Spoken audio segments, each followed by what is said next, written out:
বাঘ আর বক।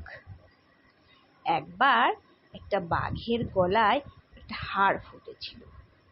এই জন্য বাঘের গলায় খুব যন্ত্রণা হচ্ছিল। যন্ত্রণায় অস্থির হয়ে বাঘ বনের মধ্যে ছোটাছুটি করতে লাগলো। যে প্রাণীর সঙ্গে তার দেখা হয় তাকেই সে বলে, ভাই হে, আমার গলা থেকে হাড়টা বার করে দাও না। কিন্তু কেউ রাজি হয় না। অবশেষে বাঘ একটা বকের কাছে গিয়ে বলল, তুমি যদি আমার গলা থেকে হাড়টা বের করে দাও তবে আমি তোমায় পুরস্কার দেব। পুরস্কারের লোভে বক রাজি হলো।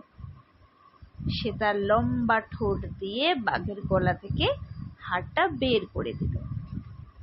বক তখন বাঘের কাছে পুরস্কার চাইল। বাঘ রেগে বলল, বাঘের মুখের মধ্যে মাথাটা ঢুকিয়ে আবার যে তা ফিরিয়ে পেয়েছিস সে তো যথেষ্ট পুরস্কার।